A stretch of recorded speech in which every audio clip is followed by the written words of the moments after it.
এই রকম মুচমুচে কুরকুরে বানানোর জন্য আমি দেখো আলু সেদ্ধ করে নিয়েছি, খুব সহজেই বানানো যায়। আর তার সাথে আমি টমেটোটাকেও সেদ্ধ করে নিয়েছিলাম, ছুলে নিলাম, টমেটোটাও ছাল ছাড়িয়ে নিলাম। তারপরে বাটির পেছন দিক দিয়ে ভালো করে আলুটাকে ম্যাশ করে নিয়েছি।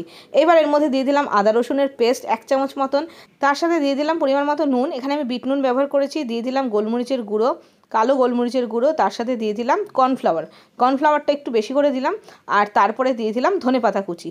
এবার সব কিছু দিয়ে আলুটাকে বেশ ভালো করে চটকিয়ে মেখে নিতে হবে, বেশ ভালো করে আলুটাকে চটকিয়ে মেখে নিতে হবে। কর্নফ্লাওয়ারের পরিমাণটা আমি 2 চামচ মতন দিয়েছি, আর তোমরা আলু বুঝে বাড়াবে বা কমাবে। তো দেখো ভালো করে আলুটাকে সব কিছু দিয়ে চটকিয়ে মেখে নিয়েছি। আর তারপরে এরকম একটা প্যাকেট নিয়েছি, খালি প্লাস্টিকের প্যাকেট, এইভাবে আলুটাকে ঢুকিয়ে দিয়েছি। তারপরে আমি নিচের দিকে একটা সাইড কর্নার করে কেটে নিলাম।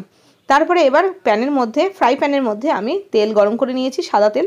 আর তার মধ্যে আমি এরকমভাবে লম্বা লম্বা করে কেটে কেটে দিয়ে দিচ্ছি যে আলুর পুরটাকে। ঠিক পেছন থেকে প্লাস্টিকের এই যে কোণা থেকে যে বেরোচ্ছে সেরকমভাবে আমি দিয়ে দিচ্ছি। তো এরকমভাবে দিয়ে দাও, তারপরে ভেজে নিতে হবে। এটা বানানো দেখেছো খুব সহজ, আর এত মুচমুচে হয় খেতে, তোমরা তো আওয়াজটা শুনে বুঝতেই পেরেছো। বিকেলবেলা চায়ের সাথে হোক বা বাচ্চাদের হোক, তুমি এরমভাবে বানিয়ে দিলে না, তোমার দিওয়ানা হয়ে যাবে সবাই। আর এই খাবারটা এত সুস্বাদু হয় খেতে। তো দেখো এরকমভাবে ভাজা যখন হয়ে গেছে, এবার একটা ফক দিয়ে উল্টে পাল্টে নিচ্ছি, উল্টে পাল্টে ভেজে নিতে হবে। আর তোমরা দেখলেই এটা বানানো কতটা সহজ, খুব সুন্দর আর খুব তাড়াতাড়ি হয়ে যায়। সব সময় বাজার থেকে কিছু কিনে না খেয়ে যদি বাড়িতে এরকমভাবে বানিয়ে নাও না, জিনিসটা খুব পরিষ্কারভাবে খাওয়াও হয় আর খেতেও ভালো লাগে। তো দেখো আমার সবগুলো ভাজা হয়ে গেছে, আর তোমাদেরকে আওয়াজটাও শোনালাম।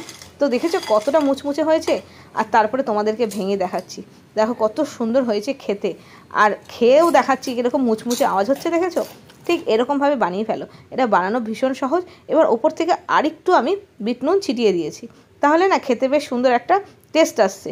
তো কেমন লাগলো জানিও এই নতুন রেসিপিটা। খুব সহজ বানানো, কিন্তু 2 মিনিটের কাজ, একদম বাচ্চাদের মতন সবাই কিন্তু বানাতে পারবে। তো আজকে এই পর্যন্তই, বাই বাই।